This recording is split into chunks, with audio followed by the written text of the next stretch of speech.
This season, let your shoes do the talking. Designer Shoe Warehouse is packed with fresh styles that speak to your whole vibe without saying a word. From cool sneakers that look good with everything, to easy sandals you'll want to wear on repeat, DSW has you covered. Find a shoe for every you from the brands you love, like Birkenstock, Nike, Adidas, New Balance, and more. Head to your DSW store or visit dsw.com today.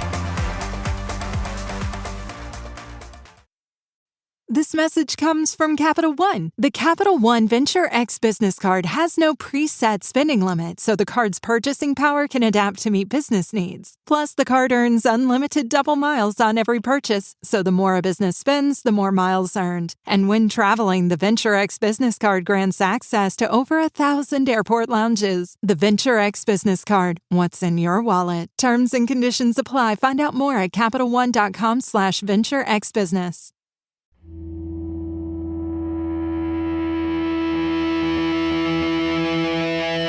Hello, and welcome to this throwback episode of Our Fake History. My name's Sebastian Major, and as you may know, right now I am taking a short break between Season 8 and Season 9 of the podcast. But while I cool my heels and research some new topics, I'm keeping the feed active by re-releasing a couple classic episodes of Our Fake History that I think are worth revisiting. Today, I'm throwing you back to the COVID summer of 2020 and episode number 113, Who is Kyiv's Most Vengeful Saint? Now, I think this is an example of a truly great Our Fake History one-off. I love it when I can use a really wild story, in this case, Saint Olga's violent quest for revenge, to illuminate the history of an entire region. Not only is this episode anchored by a great legend, but it also acts as a textbook perfect example of what I call fake history. But I've also felt uneasy about this episode for some time now, or really since Russia's 2022 invasion of Ukraine. That event gave me a clearer understanding of some of the implications of the history that I was discussing, that I don't think I fully appreciated in 2020. Now, you may have noticed that I pronounced the name of the Eastern European city at the heart of this story a little differently during the introduction to this episode than how I pronounced it back in 2020. As you will hear, when I originally recorded this episode, I called the city Kiev, which at the time was a fairly common way to refer to the Ukrainian capital in the English-speaking world. Now, at the time, like many English speakers, I didn't fully appreciate that Kiev is a place name derived from the Russian language and is a name that is rejected by many Ukrainians. This is because many Ukrainians believe that when you use the Russian name for the city, you're participating in a larger Russian project to undermine the sovereignty and independence of the Ukrainian nation. Now, obviously, the conflict between Russia and Ukraine has been going on for the better part of a decade now, and arguably even longer than that. But when Russia launched its invasion of Ukraine in 2022, most Western news sources stopped using the name Kiev and the K-I-E-V spelling for the Ukrainian capital, and instead embraced the K-Y-I-V spelling and the Ukrainian pronunciation of Kyiv. And I'm sure that pronunciation isn't exactly on the money, but you gotta try, right? Back in 2022, I went back and relabeled episode 113 to better reflect what I'd learned about the significance of the K-Y-I-V spelling to Ukrainians. But as you hear in the episode, I still use the place name Kiev. And if I was making this episode today, I would not do that. Now, why make a big deal out of this? Well, in the lead up to the invasion of Ukraine in 2022, Russian President Vladimir Putin started claiming that Ukrainian statehood was based on a historical fiction. In a series of now infamous speeches and essays, Putin claimed that the idea of Ukrainian nationhood was a historical myth. In support of this point, Putin made reference to the Kievan Rus, the medieval culture at the heart of this episode. The Rus, he argued, were the precursors to the modern Russians, and therefore the territory of Ukraine was historically Russian territory.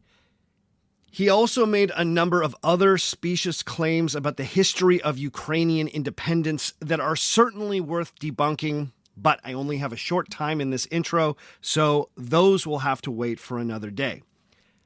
Suffice it to say that in the lead up to the 2022 invasion, Putin did his utmost to rewrite the history of Ukraine to undermine the very idea of the Ukrainian nation.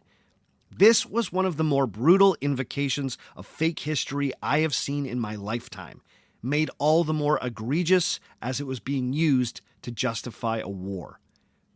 It's important to recognize that in 1991, the people of Ukraine overwhelmingly voted for independence in direct response to the coup that sought to overthrow Soviet General Secretary Mikhail Gorbachev. The people of Ukraine chose independence through democratic means at a time when many states were breaking away from the USSR. In fact, Ukraine's independence was one of the key events that led to the international treaties that formally dissolved the USSR. Ukrainian sovereignty has been an internationally recognized fact ever since. Even the Russian Federation signed treaties recognizing Ukraine as a sovereign nation. In my humble opinion, that's the history that truly matters here. But what about those claims about the medieval Rus? This group, whose ancient capital was Kyiv, are sometimes identified as Viking in origin. But as I point out in the episode, the Rus have a far more muddled ethnic composition. Now, because this group were called the Rus, there are some in Russia who claim that this proves that Kyiv, and by extension all of Ukraine, is a traditionally Russian place. In fact, some even consider it the birthplace of the Russians. What's complicated is that the Rus are equally the ancestors of the Ukrainians, the Belarusians, and even some Baltic groups. The point is that the Rus were neither modern Russians nor modern Ukrainians, but they were ancestors to both. Further, as you will hear in the episode, most of what we know about their early leaders, like the famous Olga, comes from one of the most unreliable medieval chronicles that I have ever encountered researching this show.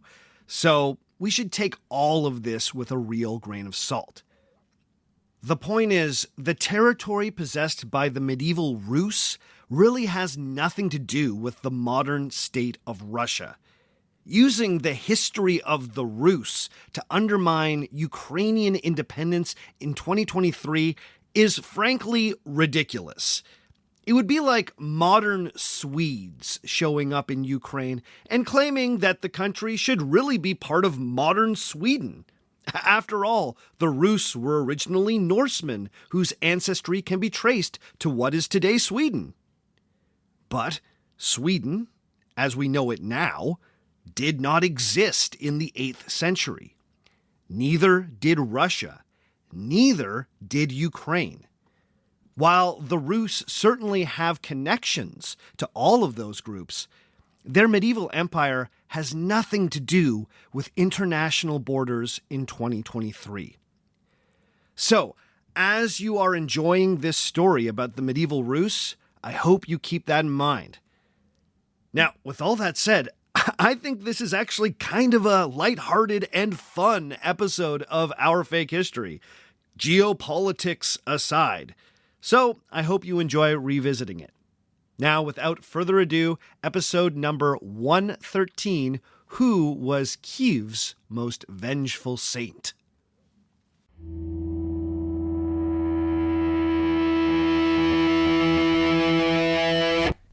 There's a story that back in the 10th century AD, there was a great war in Eastern Europe. The city of Iskoristan, in what is today northern Ukraine, had been under siege for over a year. The people of Iskoristan were from a tribal group known as the Drevlians, and the Drevlians had found themselves caught up in a conflict with their powerful neighbors, the Kievan Rus. The Rus were the cultural and political precursors of what would eventually become the Russians. Their growing empire was based out of the city of Kyiv, which is today still the capital of Ukraine. In the 10th century, the power of the Rus was on the rise, and the Drevlians had found themselves on the wrong side of a fierce and tenacious Kievan leader. The conflict with the Rus had not gone well for the Drevlians, and now they found themselves besieged in their capital with little chance of escape. One source that records this event tells us that the leader of the Kievan Rus, who was besieging the city, sent the following message to the besieged Drevlians. Quote, "Why do you persist in holding out? All your cities have surrendered to me and submitted to tribute. So now the inhabitants cultivate their fields and their lands in peace. But you had rather die of hunger without submitting to tribute?" End quote. We're told that the Drevlians wanted nothing else but to make peace and end this brutal siege. But they just didn't trust this particular Kievan leader. That's because the person camped out in front of their gates was none other than the great Princess Olga of Kyiv. What terrified the Drevlians was that Olga didn't seem particularly interested in the typical tributes of furs and honey. Olga was interested in revenge. This entire conflict had been ignited after the Drevlians had killed Olga's husband, and since that time, she had orchestrated a number of terrible acts of vengeance. Every time Olga seemed to be making an overture of peace, a new group of Drevlians ended up dead. Why should they trust Olga when she could very well just be setting another trap? But Olga assured them, saying, quote, "I do not desire further revenge, but am anxious to receive a small tribute. After I have made peace with you, I shall return home again." End quote. What's more, she asked for only the smallest of tributes, saying, quote, "Give me 3 pigeons and 3 sparrows from each house. I do not desire to impose a heavy tribute like my husband, but I require only this small gift from you, for you are impoverished by the siege." End quote. Our source tells us that the desperate and starving Drevlians were persuaded by Olga and seemed to truly believe that this time she was sincere about ending the conflict peacefully. So the requested birds were delivered, Olga promised to depart by the morning, and all the inhabitants of Iskoristan breathed a heavy sigh of relief. The city was saved. Olga's appetite for revenge had been satiated by a strange bird tribute. But the poor Drevlians were wrong again. Our source tells us, quote, "Now Olga gave to each soldier in her army a pigeon or a sparrow, and ordered them to attach by a thread to each pigeon and sparrow a piece of sulfur bound with small pieces of cloth. When night fell, Olga bade her soldiers release the pigeons and the sparrows. So the birds flew to their nests, the pigeons to the cotes and the sparrows under the eaves. Thus the dovecotes, the coops, the porches, and the haymows were set on fire. There was not a house that was not consumed, and it was impossible to extinguish the flames because all the houses caught on fire at once. The people fled from the city, and Olga ordered her soldiers to catch them. Thus she took the city and burned it, and captured the elders of the city." End quote. Ho ho ho. So Olga used the city's pigeons as weapons of war. The pigeons got back to their nests, with their little flaming packages, and the entire city went up in flames. It is diabolical in its brilliance. But did any of this actually happen? The tale of Princess Olga and her firebirds is the climax of a brutal story of revenge that appears in a historical source known in English as the Russian Primary Chronicle. Often it just gets shortened to the Primary Chronicle. However, it's also known more poetically as the Tale of Bygone Years, which I personally prefer because it sounds like something written by Bilbo Baggins. The Tale of Bygone Years is one of the most important historical texts we have when it comes to the early medieval history of Eastern Europe. It tells the tale of the rise of the Kievan Rus, who are important ancestors to today's modern Russians, Ukrainians, and Belarusians. As such, this document is a cornerstone for understanding the early history of those nations. Except, as you may have gleaned from the story of Olga, the Tale of Bygone Years is not a particularly reliable historical text. While it's true that all medieval chronicles are filled with exaggeration, dramatic flourishes, and sprinkles of legend, the Primary Chronicle has been noted as particularly rife with historical myths. This makes understanding a figure like Olga of Kyiv tricky, to say the least. Olga has been celebrated as one of Eastern Europe's most important early female leaders. It's easy to see why. Her life story is supremely badass. However, her biography is also rife with contradictions. How is it that someone who became famous for exacting a violent and merciless revenge also somehow became venerated as a saint? Usually, bloody revenge has a way of getting in the way of a canonization. Is everything we know about Olga just pure legend? Well, let's find out today on Our Fake History.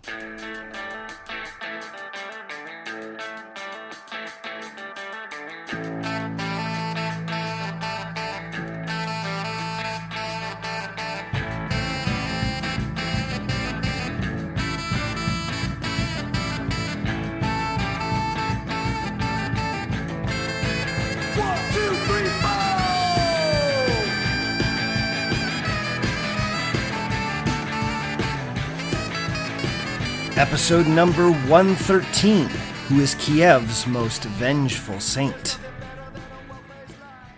Hello and welcome to Our Fake History. My name is Sebastian Major, and this is the podcast that explores historical myths and tries to determine what's fact, what's fiction, and what is such a good story that it simply must be told. This week, the podcast heads to Eastern Europe, where we will dive into the legend of Olga of Kyiv. This was a story I was first introduced to through a listener email. Actually, over the years, a number of Our Fake History listeners have asked me to explore the tale of Olga. Well, the day has finally come, thanks to everyone who has sent in requests for this topic. Now, on Our Fake History, we have explored dozens of examples of where myth and history collide.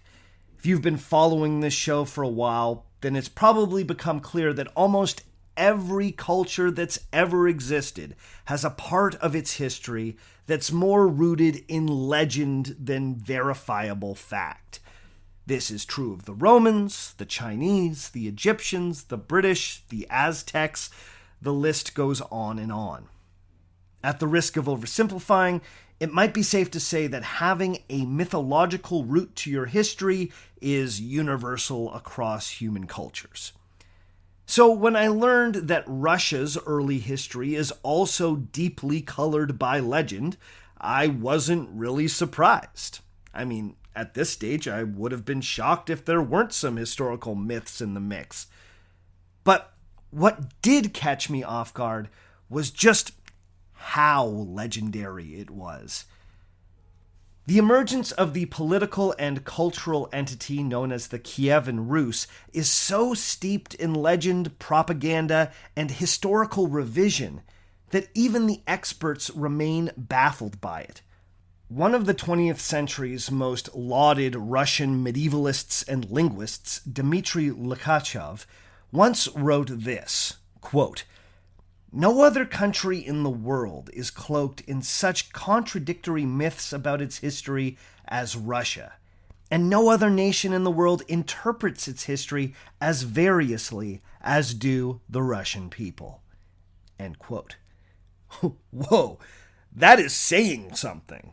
I'm amazed it actually took 113 episodes for me to come across that quote, because that is one of the most remarkable statements concerning historical myths I have ever read. It's even more remarkable coming from a scholar like Dmitry Lukashov, a man once called Russia's conscience. So, why is Russia's history so much more muddled by mythology than other nations? Well, much of that has to do with the source that gives us the tale of Olga of Kyiv, and that is the Russian primary chronicle, or the Tale of Bygone Years. The primary chronicle was first compiled around the year 1113 in Kiev, and is attributed to a monk named Nestor. As such, it sometimes gets called Nestor's Chronicle. Many scholars have pointed out that from its inception, the primary chronicle was meant as a piece of political propaganda.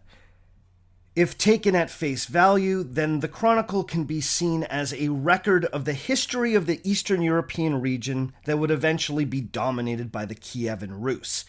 And if you're following along on your map, this is an area that roughly corresponds to modern Ukraine, Western Russia, Belarus, and potentially parts of the Baltic region. It gets a little fuzzy. Dating the chronicle accurately has also been the focus of some serious debate among scholars, but it roughly covers a period from around the mid-9th century, that's the 800s, to the early 12th century, the 1100s. The goal of this text seems to have been to create a narrative that would support the power of the ruling dynasty of the 12th century. That was the time when the text was written. Polish archaeologist and historian Władysław Duszko explains that the text was meant to, quote, give an explanation of how the ruling dynasty, known as the Rurikids, came to power in the land of the Slavs, why the dynasty was the only legitimate one, and why all the princes should terminate their internal fights and rule in peace and brotherly love. End quote. The chronicle's main goal was to make the leaders of the 12th century look like they had a long and storied pedigree and a history of impressive ancestors. One of those impressive ancestors was Olga of Kyiv. So, her story isn't really about her. It's about kings who lived centuries after her, in a way. Her badass life story is supposed to lend legitimacy to 12th century leaders. Another famous Russianist, Alexei Shakhmatov, has pointed out that the reliability of the chronicle is further complicated by revisions that happened at various points over the centuries. He wrote that, quote, the ruling princes of Kiev had their own propagandists who rewrote the annals to make political claims that best suited their own purposes, end quote. So, an already flawed, deeply political, and highly biased text was manipulated again and again over the years to best suit the political needs of any given moment. So, this is our source for Olga of Kyiv. Biased and historically dubious sources come up on this show all the time, but man, the Russian primary chronicle may have taken the cake as the most fake history. It's at least in the top 5, along with Geoffrey of Monmouth's History of the Kings of Britain, Sima Kwan's Records of the Grand Historian, and of course, our old buddy, Herodotus. Welcome, tale of bygone years. You are in good company. Now, I'm sure you're curious what this source actually says about Olga of Kyiv. And if the primary chronicle's so unreliable, how do we even know that Olga existed, let alone ruled a kingdom? Well, let's see what we can find out.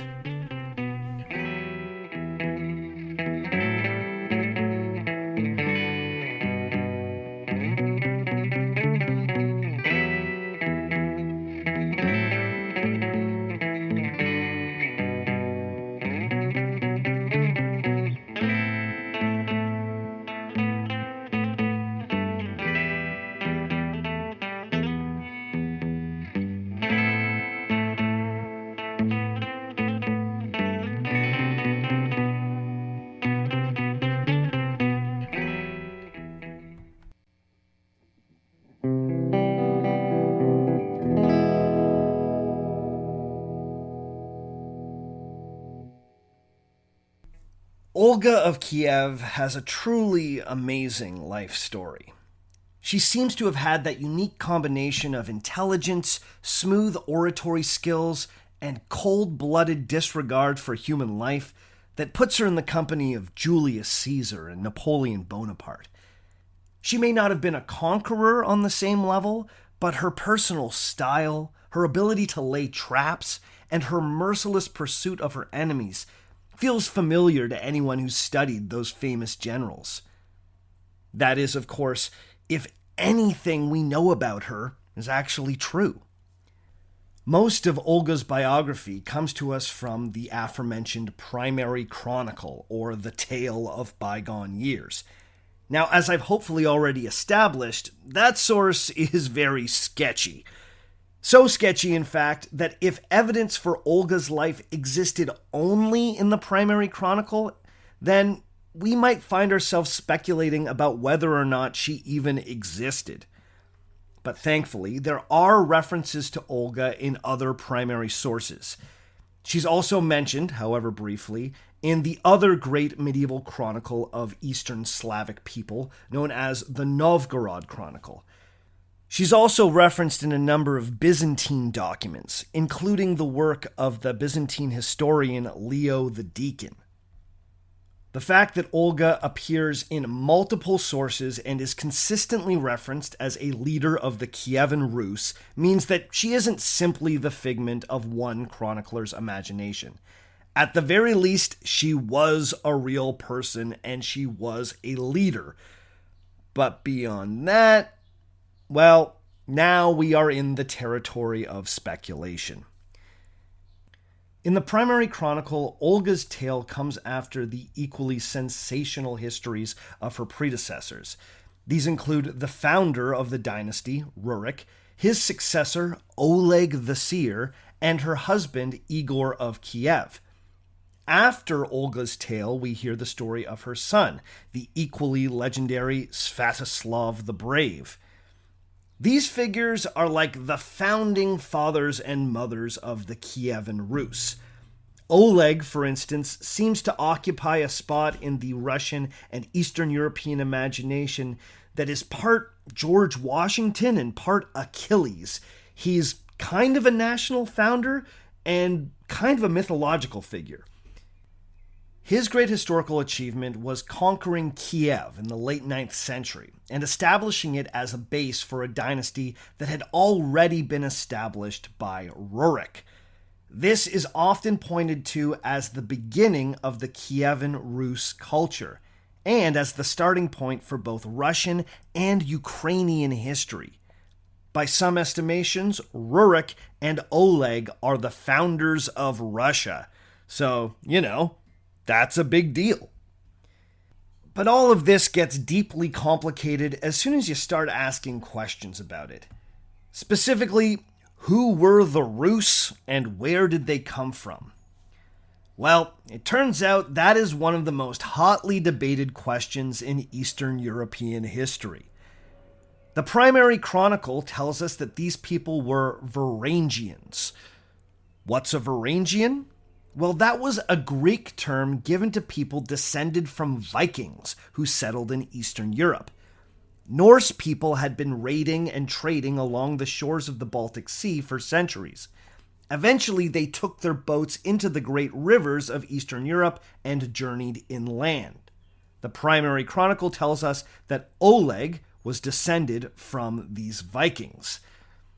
But, of course, all of this is deeply contested. And believe me, nothing gets stickier than questions about national ethnicity. Many have challenged the idea that the Rus were purely Viking immigrants who came to dominate the local people. Some have argued that the Rus may have actually been a Slavic people who originated in the region of the Carpathian Mountains. Even more likely, the Rus probably had a mixed ethnic origin that came out of the intermingling between Norse traders and the more locally established Slavic people. And, of course, there's an even deeper and more complex discussion around who the Slavs were and what it means to be Slavic. So, all of this is to say that the question about who the Rus were ethnically is far from a settled matter. In a lot of popular writing about these figures, authors like to play up the Viking heritage. If you search on the internet for stories about Olga of Kyiv, you'll find things titled The Viking Saint, or Olga, the Viking warrior princess you don't want to mess with. These articles often like associating Olga's fierce temperament with her Viking heritage. I just wanted to point out that the connection between the Rus and the Vikings is actually a very complex and historically ambiguous question. But I suppose Viking princess sounds catchier than Olga, the princess whose ethnic identity is contested by historians. However, I will admit that in the primary chronicle, Oleg, the conqueror of Kiev and the founder of the Kievan Rus, does come off like a figure from Norse mythology. He sometimes gets called Oleg the Prophet or Oleg the Seer, because, according to the primary chronicle, he had the ability to see the future. At least, a little bit. In one famous story, he was nearly poisoned by his enemies, but by using his oracular powers, he knew not to drink the poisoned cup of wine. But the even better known story has to do with his death. The story goes that Oleg was given a prophecy by a group of pagan priests that he would, quote, take death from his stallion. Assuming that this meant that he would be killed by being thrown from his favorite horse, which was actually a pretty common cause of death back then, he decided that he would avoid this fate by having his horse taken far away from him. But of course, years later, Oleg got curious and asked his attendants whatever happened to that old horse that was supposed to have killed him. They told him that the horse had died a few years ago. But this wasn't enough for Oleg. He needed to see the remains of the horse just to be sure that the prophecy had indeed passed him by. So Oleg was taken to the spot where the horse's bones lay. We're told that Oleg approached the skull of his old horse and gave it a little kick with his boot. When he did, a snake slithered out of the skull and bit Oleg on the foot. The snake's venom killed Oleg immediately, fulfilling the prophecy that he would take death from his stallion. I tell you that story to give you a feel for what kind of stuff we're dealing with in the primary chronicle. That story is presented as a historical fact. I mean, it's clearly pure mythology. Not only does the story have the feel of a legend, but this same story pops up in other Norse sagas. The tale of the prophecy, the dead horse, and the snake also appears in the saga of Ovar Odd, which is another famous Norse tale that's out there. So it seems like this was sort of a stock legend that got used for a bunch of different figures. Once again, it points to the general unreliability of the primary chronicle. But after Oleg's death, the stage was finally set for Olga. After Oleg died, the rule of the Kievan Rus passed to the heir Igor of Kyiv. Igor's wife was none other than Olga. When Olga appears in the sources in 945 AD, she's already fully grown and is married to Igor and has a young son, Sviatoslav. We don't know anything about her early life. We're not even really sure when she was born. Experts have speculated that she may have been born anywhere between 890 and 925 AD. The primary chronicle also tells us that she was born in the town of Pskov, which is now in northwestern Russia. But beyond that, we know really nothing about her until the dramatic death of her husband. According to the primary chronicle, Olga's husband Igor picked up where Oleg had left off and set about expanding and consolidating the power of the Kievan Rus. This meant subjugating nearby tribes and bringing in tribute from people even further afield. It also meant raiding and winning concessions from the nearby Byzantine Empire. Interestingly, the treaty concluded between Igor and the Byzantine Emperor Constantine VII is largely preserved in the primary chronicle, and most experts seem to believe that the details of that treaty are among the most trustworthy elements of the entire document. So, turns out it's not all mythology. However, the story of Igor's end and Olga's revenge very quickly dip back into the realm of legend. The story goes that Igor became concerned that his neighbors, a tribal group called the Drevlians, were not paying an adequate tribute. Now, the Drevlians had been paying tribute and assisting the Kievan Rus in battle since the time of Oleg, but Igor wanted more. According to the primary chronicle, Igor's advisors told him that the Drevlians were, quote, adorned with weapons and fine raiment, but we are naked. Go forth with us, O prince, after tribute, that both you and we may profit thereby. End quote. So, Igor raised a small army and set off to squeeze the Drevlians for more furs and honey. We're told that this proved quite easy, and the overpowered Drevlians simply gave Igor what he wanted, and he turned around and started heading back to Kiev. But here's where the story gets weird. On the way home, Igor apparently decided that he had let the Drevlians off too easy. He wanted more tribute. But instead of going back to the Drevlians with his army, he said something along the lines of, you guys head on home, I've got this, I'm just going to take a couple retainers, go back to the Drevlians, squeeze them for a little more. No need for the army, you guys just head back, I'll catch up with you later. Now, this plan makes absolutely no sense. And sure enough, it immediately exploded in Igor's face. When the Drevlians got word that Igor was coming back, but this time with only a handful of warriors, they decided that it was time to act. The primary chronicle even has the Drevlians saying, quote, if a wolf come among the sheep, he will take away the whole flock one by one unless he be killed. If we do not thus kill him now, he will destroy us all. End quote. So, sure enough, when Igor went back to the Drevlians, they killed him. The primary chronicle is actually quite matter-of-fact about this. It simply states that Igor was slain.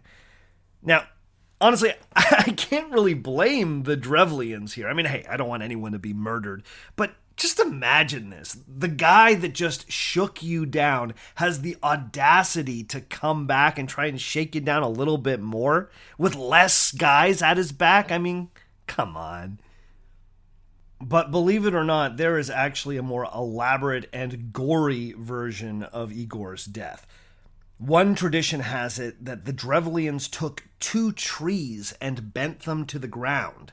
They then tied Igor's legs to each separate tree. When they released the trees and they sprang up into their regular upright positions, the force tore the Prince of Kiev in half. Now, that story's pretty wild, but this is 100% a myth, especially when you consider that this method of execution seems to have been lifted from the myth of Theseus and the Minotaur. Fans of Greek mythology might remember that one of the robbers that the hero Theseus meets on the road to Athens was called Sinis the Pine Bender. Remember, Sinis liked to kill his victims the same way that Igor gets it from the Drevlians. He would bend trees to the ground and either fling people off into space or tear them in half. But here's the thing. I have read a few places online that this particular story comes from the writings of the Byzantine historian Leo the Deacon. Now, anytime I read something like that, I always try to check it for myself. And when I usually go to those primary sources, I always end up finding a couple other weird stories that are great for the podcast. But try as I might, I could not get my hands on the writings of Leo the Deacon. The stuff I found online was always incomplete, and none of those online sources featured this particular story about Igor's death. So I'm sure this story is in Leo the Deacon somewhere, but I didn't see it with my own eyes, and I thought I'd better put that caveat on things. Anyway, the death of Igor, no matter how it happened, set off a series of events that would make Olga one of the most memorable figures in the primary chronicle. So let's take a closer look at how she reacted to the death of her husband.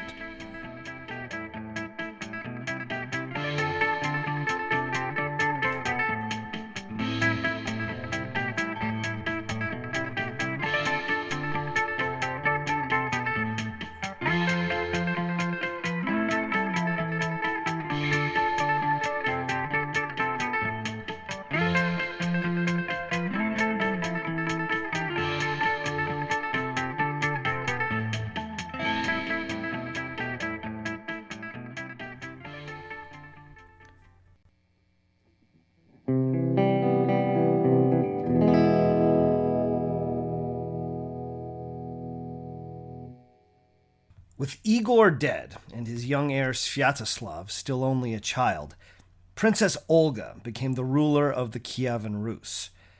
Now, she was technically a regent wielding power in the name of young Sviatoslav until he came of age.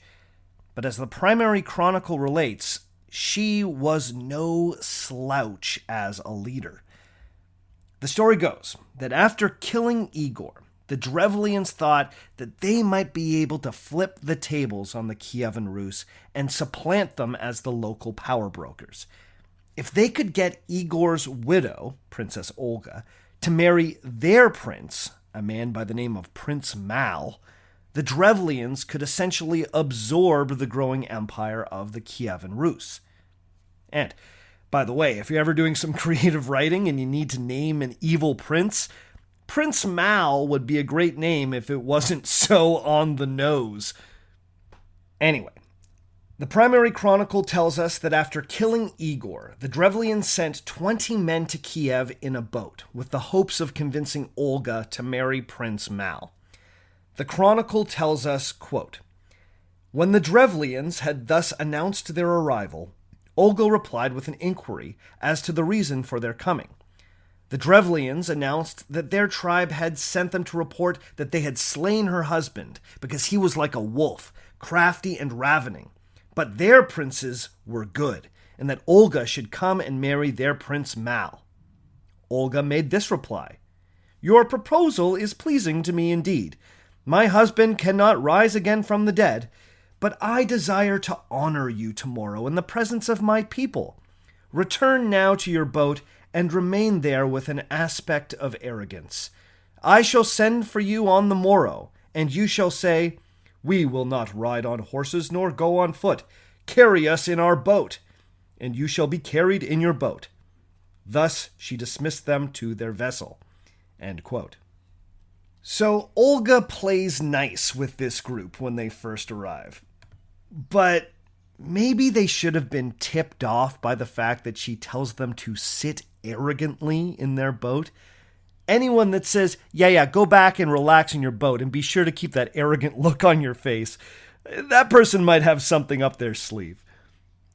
Anyway, the next morning, the people of Kyiv came to the Drevlian boat in order to escort the group to see Princess Olga. The Drevlians told the crowd exactly what Olga had commanded. "We're not walking. Carry us to Olga in this boat." The people of Kyiv picked up the boat and started carrying the Drevlians. They felt very special, like they were emperors being carried around in a boat-sized palanquin. They were eventually brought to Olga, who was, curiously, standing beside a freshly dug ditch. Without any ceremony, she had her people toss the Drevlians, boat and all, into that ditch. She then had them buried alive. The Chronicle provides this delicious detail. Quote, "Olga bent over and inquired whether they found the honor to their taste. They answered that it was worse than the death of Igor. She then commanded that they should be buried alive, and they were thus buried." End quote. Awesome. Complete with the action hero quip. Do you find this honor to your taste? But the story of Olga doesn't end there. Oh no.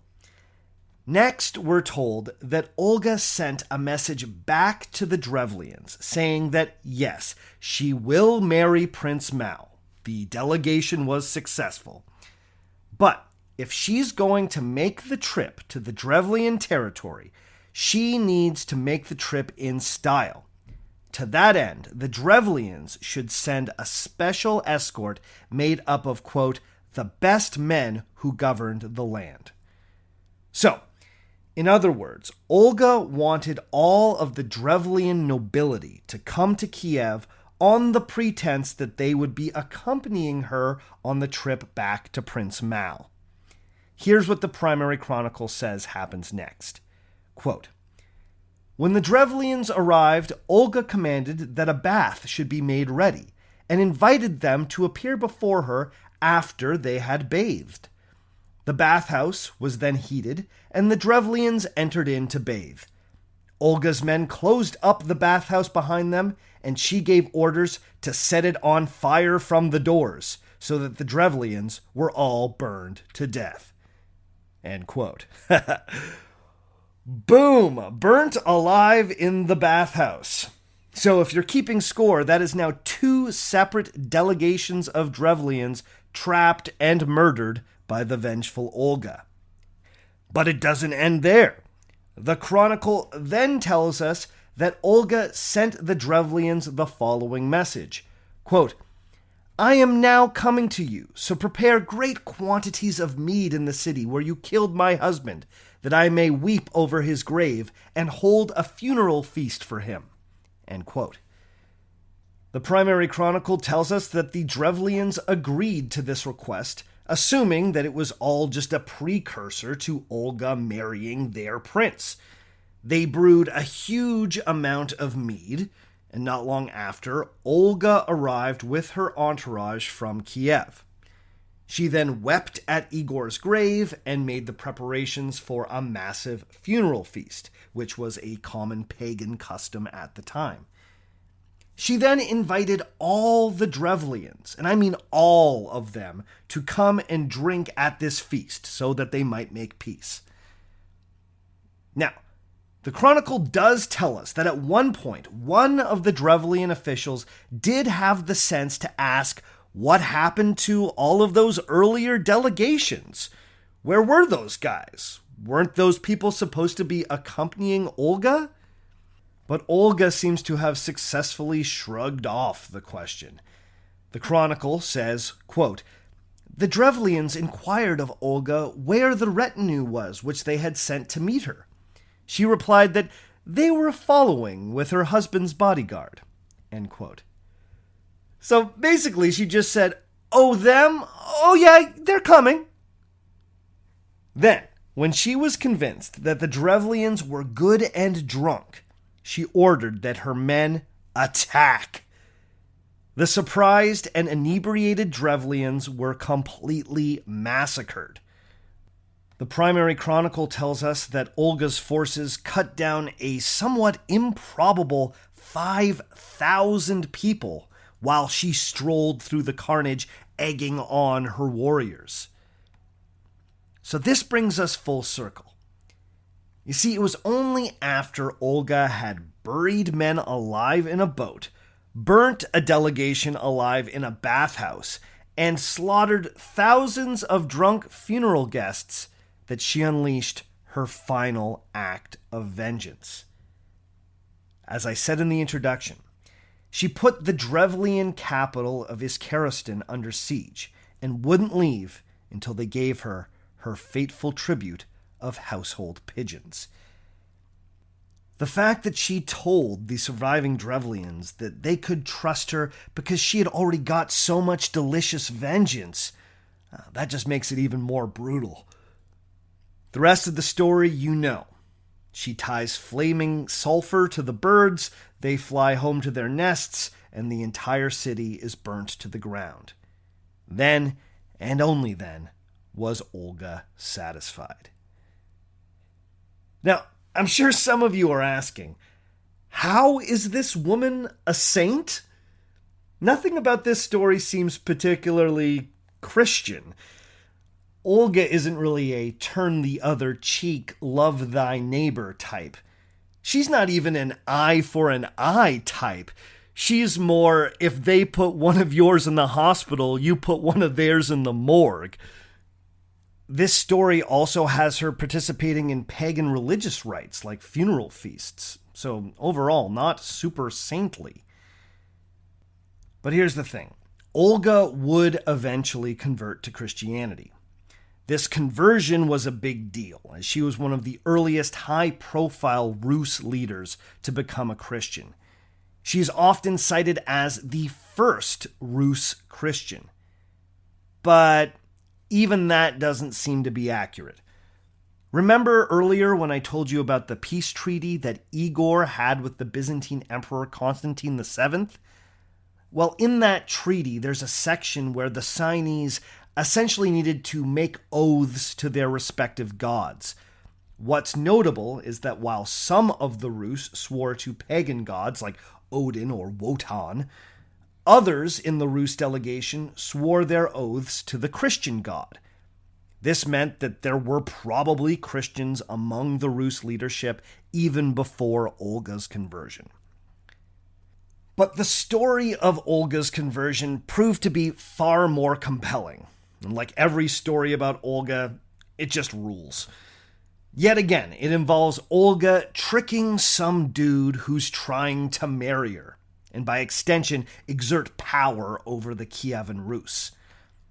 The story goes that in the 950s, a few years after Olga completely destroyed the Drevlians, Olga made a trip to the great city of Constantinople to visit the Byzantine emperor, who at this time was still Constantine VII. The primary chronicle tells us that when she arrived in Constantinople, the emperor was immediately taken with her beauty and intelligence and wanted her to become his wife. The only problem was that Olga was still a pagan, and the Christian emperor of the Romans simply could not marry a pagan princess. So, if this was going to happen, Olga would need to be baptized in the Christian faith. Now, Olga agreed to this on the condition that the emperor perform the baptism himself. Constantine agreed to this, and the baptism was performed with a little help from the Patriarch of Constantinople. That patriarch would also go on to instruct Olga in the teachings of the Christian faith. Now, the brilliance of having the emperor perform the baptism is that he essentially became Olga's godfather. The historian Francis Butler has explained that marrying your godfather, at least in this period, would have been considered a type of spiritual incest. So, by getting baptized by the emperor, Olga had found a polite way to deke out his marriage proposal. This was a way to shore up an alliance with the Byzantines without actually having to give up any independence for her people. The primary chronicle lays it out like this, quote, "After her baptism, the emperor summoned Olga and made known to her that he wished her to become his wife. But she replied, 'How can you marry me after yourself baptizing me and calling me your daughter? For among Christians, that is unlawful, as you yourself must know.' Then the emperor said, 'Olga, you have outwitted me.' He gave her many gifts of gold, silver, silks, and various vases, and dismissed her, still calling her his daughter." End quote. I love that. The emperor being like, you got me. Get out of here, you little scamp. Now, if this is true, it is just another testament to Olga's deep intelligence. But once again, this story is completely unreliable. I turn again to historian Francis Butler, who has pointed out that this story is almost certainly a literary invention. First, we know from Byzantine sources that Constantine VII was already married by the time Olga visited Constantinople. It seems highly unlikely that he was about to ditch his wife and marry this princess of the Kievan Rus. What's more, according to Butler, Byzantine sources also seem to suggest that Olga may have already been a Christian before her storied trip to the capital. Butler has argued that she may have originally been baptized in Kiev in 955 before undergoing a second baptism in Constantinople a few years later. But most importantly for us, the tale of the proposal and the baptism switcheroo is almost certainly a myth. With that said, the experts all seem to agree that the part of the story we can trust was Olga's sincere conversion. She seems to have taken her faith quite seriously. However, she was famously unsuccessful at convincing her son, the eventual ruler of the Kievan Rus, to convert to Christianity himself. Christianity wouldn't be fully adopted by the Rus until Olga's grandson, Vladimir, converted and insisted that his people do the same. So when Olga died in 969, no one really thought of her as a saint. She was venerated as a great leader with an iron will, but no one thought that she was particularly saintly. Even in the 12th century, when the primary chronicle was first being written, Olga still wasn't considered a saint. That might be why we get such a badass, bloody series of stories about her in the Tale of Bygone Years. The authors weren't creating a hagiography or the story of a saint's life. Olga's life was an allegory for how the Kievan Rus would never accept any type of vassalship. The message seems to be that even when the Kievan Rus had a female leader, she would not be dominated by any outsider, be he Prince Mal of the Drevlians or the Emperor Constantine VII. Olga always found a way to outwit or simply overawe anyone who thought they could use her to control the Rus. So her role in the primary chronicle seems to be to reinforce this image of the Kievan Rus as an unconquerable and tenacious people. Whether or not this is historically true, that's another debate. But that's certainly how the Kievan Rus wanted to present themselves in the primary chronicle. It wasn't into the year 1547, nearly 600 years after her death, that the church recognized her as a saint. To this day, she is still venerated as a saint by both the Eastern Orthodox Church and the Roman Catholic Church. This sainthood came in recognition of her unique role in bringing Christianity to the Rus and then ultimately Russia. But because it took 600 years to get her canonized, she had quite a lot of time to build up a rather unsaintly historical reputation. Once she was canonized, the perception of her seems to have shifted a bit. The stories of Olga's vengeance were de-emphasized or brushed past in favor of discussions of her place in bringing Christianity to Eastern Europe. It's only been in the last 50 years or so that scholars have taken a renewed interest in Olga's vengeful pre-saint reputation. But unfortunately, with Olga, I think we can safely say that most of the best stories about her are fake history. The crafty tales of revenge, the baptism switcheroo, and the fire pigeons can be found only in the primary chronicle, which basically means they can't be trusted. To really hammer this point home, I'll point to the work of the Ukrainian historian Alexei Tolochko.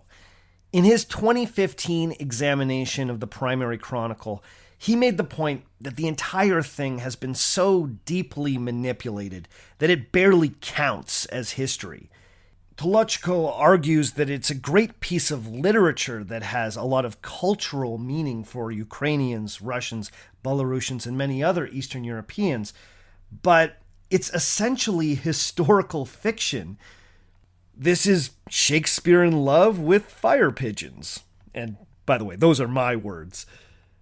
In the end, the historian concludes that when it comes to the primary chronicle of the Russians, there's absolutely no reason to continue basing our knowledge of the past on its content. So while the story of Olga of Kyiv is amazing, it's almost entirely fiction. But with that said, if I ever find myself lounging in a boat on the river in Kyiv and a crowd offers to carry my vessel with me in it, I might just get out and walk. Okay, that's all for this week. Join us again in 2 weeks' time when we will look at yet another historical myth. Before we go this week, I want to give a shout out to the following people. Big ups to Dave, to Joe G, to Stephen Presley, to Jan S, to Chris Sly, to William Palmertree, to Alistair Thanich, to Ali Olmsted, to Mackenzie Adamson, to Michael Diamond, to Jake McCrary, to Severin Brown, to Jeff Rowan, to Jacob Schiebler, to Sam Stevenson, to Krista Eggleston, to Carrie Cross, to Alyssa Zelowich, to Michael Browning, to Elisa Borata, and to Christopher Finney. All of you folks have decided to pledge at $5 or more every month on Patreon, so you know what that means. You're all beautiful human beings. As I said at the beginning of the show, we got a lot of exciting stuff coming up for the patrons. So if you want to get in on that, just go to patreon.com/OurFakeHistory. Look at what level of support works for you. Sign yourself up. If you sign up at $5 or more, I will say your name on this show, just like all of those lovely human beings who I just shouted out. All right, I think that's all for this week. As always, please reach out to me. I love hearing from you. Hopefully I'm getting back to enough of you. I'm still working through a lot of messages, but I do love hearing from you. Your messages have really helped me get through this time, and hopefully I've been able to repay that favor to you. So if you want to get in touch, just send me an email at ourfakehistory@gmail.com. Hit me up on Facebook at facebook.com/ourfakehistory, or hit me up on Twitter at ourfakehistory. As always, the theme music for the show comes to us from Dirty Church. You can check out Dirty Church at dirtychurch.bandcamp.com. And all the other music you heard on the show today was written and recorded by me. My name is Sebastian Major, and remember, just because it didn't happen doesn't mean it isn't real.